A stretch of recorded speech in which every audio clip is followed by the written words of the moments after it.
get started. Well, attendees and future attendees and those that have not bought a ticket yet, keep listening.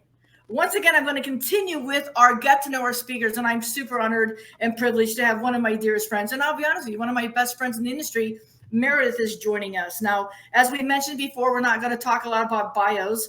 We're going to talk about the sessions that they're going to be bringing to you, but I also want you to have the opportunity to get to know them a little bit better. So again, Meredith is easy to talk to. You reach out to her by DM. You can ask a question.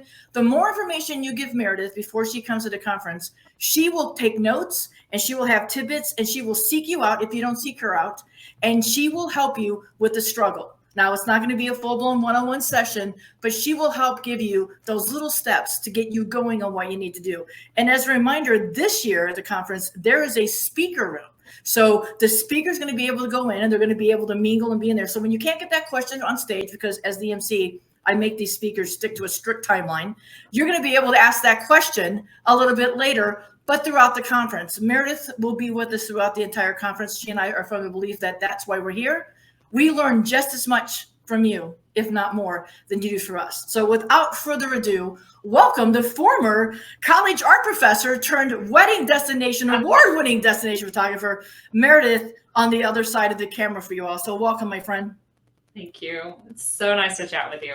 Oh, I'm so excited you're going to be at ABC because I know what you're going to bring from the photographer perspective. And even though there's a lot of wedding planners there, I think wedding planners and photographers don't always play nice in the sandbox. And so this is an opportunity for you to showcase a little bit about how workflows will help make photographers and planners and everybody else work well. So why did you think that topic was a good topic for ABC this year? Honestly, workflows are the thing that gets put to the side because in the middle of wedding season, you just don't have time. Right. It's sometimes chaotic. Maybe you had a staff member leave, or you are just now growing your business, and it gets pushed to the side. But it's one of the most integral, important things that we as small business owners need to have in our corner in order to be able to serve not only our clients, but our vendors really, really well. And so you feel that if you get workflows down and automations and systems, how much easier it is on the day to actually do the craft that you love to do? How important is that? It's really important. It's what keeps me able to run two companies at the same time with several staff members and not drop the ball on something. And it's allowed me to grow my business exponentially, whereas before I just couldn't. And I'm gonna brag a little bit on my friend here. Her work has been seen in Forbes and New York Times. I want you to step the workflow hat off for a minute, Meredith, okay, and maybe touch a little bit about why that was important to you. That was a personal goal that you set to be in those two publications. Let's share a little bit about why, as wedding owners and business owners, we also have to have something that we want to do that maybe is not booking a client oriented, but is a personal goal. And those are personal goals for you. Why was that important for you? And maybe share why we all should have a goal that's not just always to get the client, but something in our craft that keeps us motivated.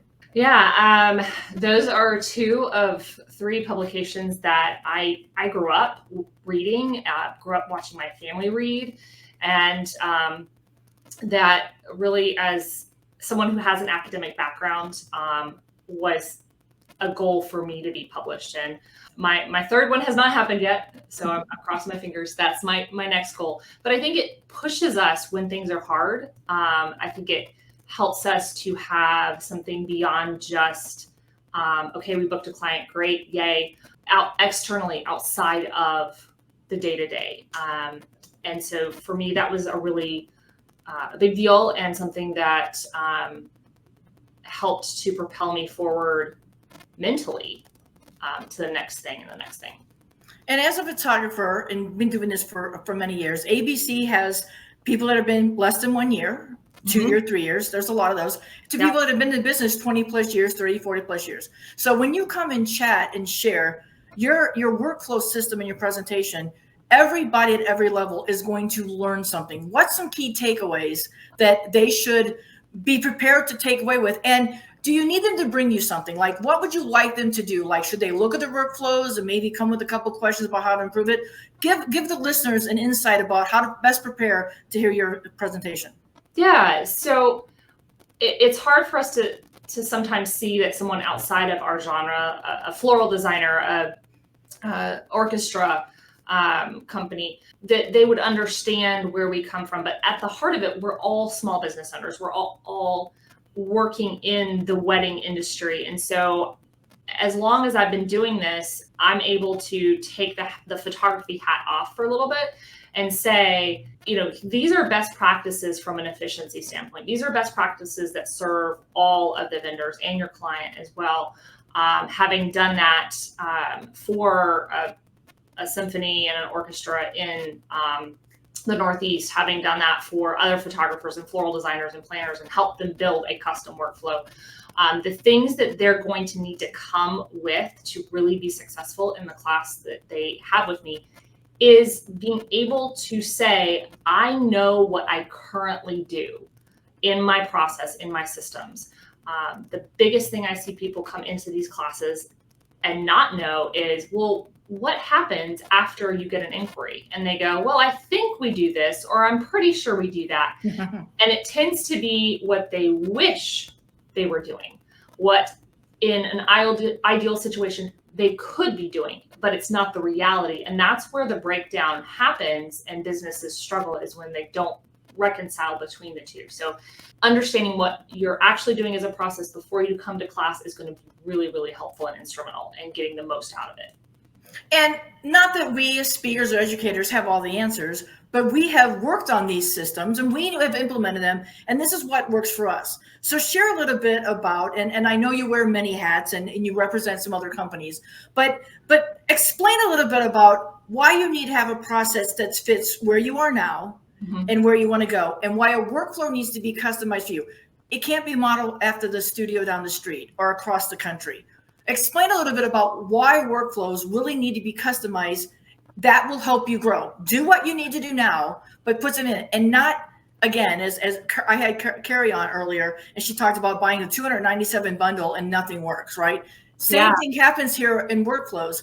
Buying everybody's processes, you need to find with something and stick with it. So maybe talk a little bit about why that customization for you and growing your business is important. Yeah. So I think that if you are buying a template or a bundle, make sure it's coming from a company that has done their quality check. There are companies out there that do that and do have quality checks on their templates where they're white labeled basically and scrubbed from personal information. But when you have that, you can't, like you said, you can't just plug and play. It does not work because there are certain timing aspects for things that happen. It may take my client a month to book a wedding versus your client may take a day.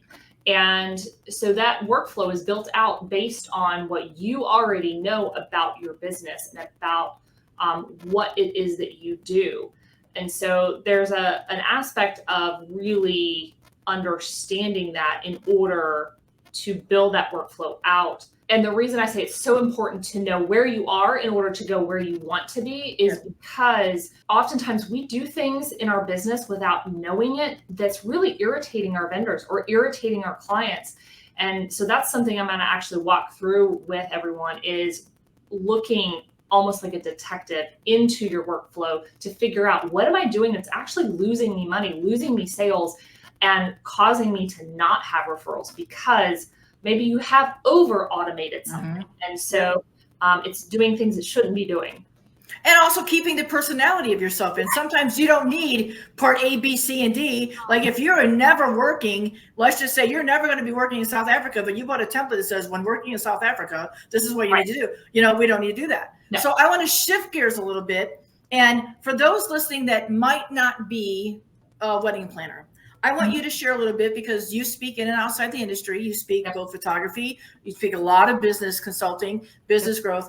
I want you to look here and tell the photographers that are listening, or hair and makeup person, why it's important to come to what is, quote, seen as a wedding planner conference, but why it's important for you to be there for your business. And that St. Louis is really easy to get to, so there shouldn't be the excuses of cross country. You're here. So share a little bit about why you don't need to be a planner to come get this education, and this lineup is amazing. So first, I'm in St. Louis every single year at that hotel.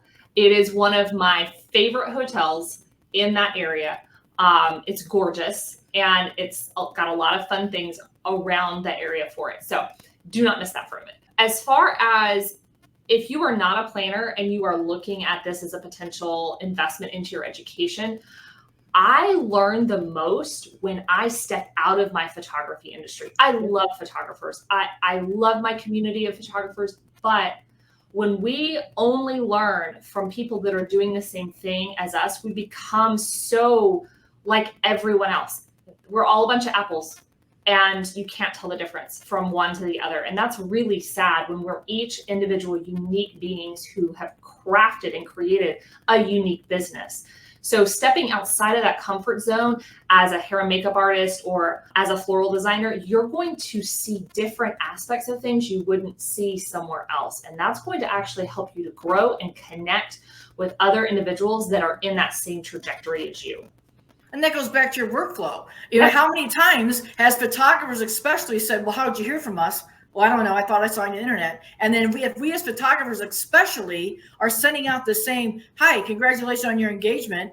They got that from 17 other vendors. They don't even know who they're talking to now. So that goes back to customizing that workflow. So I also want you to share a little bit about why doing destinations is a very big, broad conversation at ABC, because there's a lot of destination people there. Yeah. Talk a little bit about how photographers can work with planners that are doing destination photographers, and maybe go ahead and be honest here, Meredith. It's always a candid conversation when I'm talking to anybody. Some things that photographers don't need to do for planners that planners may not say, but give some tips to the listeners here that here's some ways to work with planners. If you're afraid to approach, here's some tips, what to do and what not to do. Ooh, that's a loaded question. Yeah.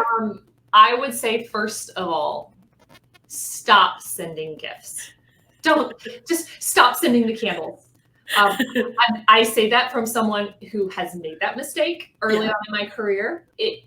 Unfortunately, it is not personal. Again, going back to personalization, it's not personalized to that person that you're reaching out to.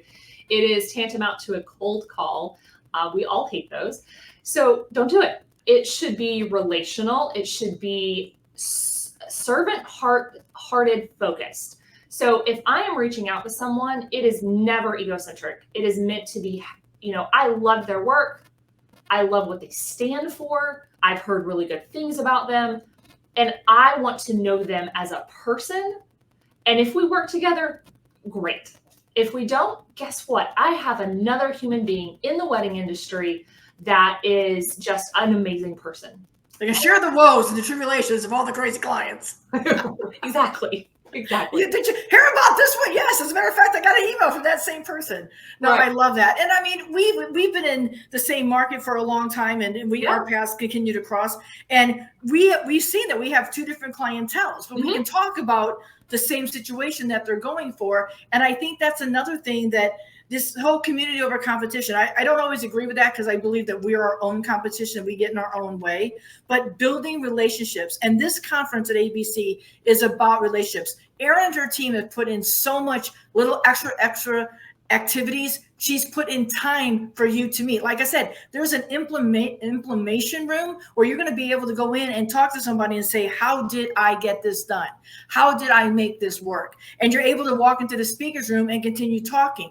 So I want people to hear a little bit about your why, Meredith. How did you go and why did you go from that being a professor? Because being creative is one thing, but choosing to be creative in the wedding industry is a whole nother thing. So what is that why that drives you? And why are you still here building an impeccable career, working on your legacy? Why are those things important to you? The short version, there's a lot more to it. But the short version is that I moved myself and my business, our family moves every 3 to 4 years. That's not conducive to a tenured professor at all. So I was looking for something else to do that was creative, that filled me just as a human being. I got into photography as a business instead of just an art form, and swore I would never do weddings. I had my own personal experience when I got married that was not stellar, not great. And so I swore I would never touch a wedding ever. Shot my first wedding 38 weeks pregnant in the Texas heat and loved it. Fell in love, was obsessed, have never turned back, because ultimately it was about people being seen and heard and served in a way that went beyond just, I'm here to push a button, I'm here to show up, I'm here to take a paycheck. And I love human beings. I love them in all of their chaos and their quirks, and they're beautiful. So that was a way at their best, and sometimes they're most chaotic, that I could capture them and they felt heard and seen. And it's a visual reminder when the days get tough down the road for them to look back at that and go, oh, okay, this was day one. And I love the fact that you're continuing to teach. Like, you take photographers and you don't just teach them, this is the button, this is the lens. Throughout your career and what you're doing upcoming for this year and next year, you take a small group of people and you teach them from the heart. You teach them that this craft is more than what we see on social media. And that while we have a million social media, Instagram photographers, you still have to understand the relationship between you and the person. And our job as photographers, and the privilege that we have, is to capture everybody doing what they do. Whether that's getting married, or it's the floral person setting up, or it's the wedding planner and designer that's designed the Mecca room. We have the privilege of capturing those moments, and we get the privilege of telling that story. So again, when you come to this conference, and I want you to sit with Meredith, you don't have to be a photographer. She's wonderful at business.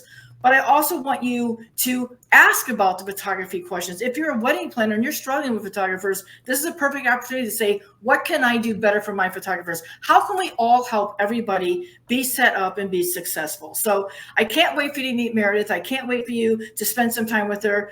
Do your homework. Figure out what's working for you, figure out what's not working for you, and then bring that to Meredith and bring it to the other speakers and let them help guide you and teach you along the way to grow. So Meredith, I'm so excited you're going to be there. I want you to leave everybody with another takeaway. Like, how else can they prepare to come? What is a way that they should just get ready, hone in? You've been to St. Louis a little bit, so maybe share a little bit about, you're going to be there in November, the ease of clothes, what not to pack, what to pack. Give a little tip for attending. Okay, it's chilly, so pack in layers, but it's also the Midwest, so pack in layers because it can be hot. Who knows? Yep. If you have the chance to, it's not next door, but if you have a chance to go to Clementine's Creamery, I love ice cream, so just check it out. It's amazing. But otherwise, come with an open mind and do a SWOT analysis before you come. What are the things that you are weakest at, that your team is weakest at, and what does this event have to meet those needs that you are weakest at? So you leave with an action plan. I love that. I love that. And we're going to leave that right there. So plan your action, because when you go home, you want to plan your action. You're your own best tool. You're the best tool in the toolbox. Well, you can listen. You can come and listen. And I've listened to these speakers, the educators. You can come and listen to everything they're saying. But if you don't go back and take action, and you don't implement what you've learned, and then focus down and take what they have given you and shared, even the attendees, the things that you've learned in those aha moments, round out those hard edges and create it for you and make it work for you. That's how you get your ROI from these conferences. That's what you walk away from, but you have to go back and take action. So take action and do your homework before. Come with an open mind and open heart. We will see you in St. Louis. I can't wait to show you guys my hometown. I'm so thrilled to be back as AVC's host of MC this year. And I hope you've enjoyed getting to know Meredith a little bit. Remember, get in her DMs, ask those questions. The better prepared she is, the better prepared she can help you move the needle forward in your business. Thank you, my friend. I will chat with you soon. Absolutely.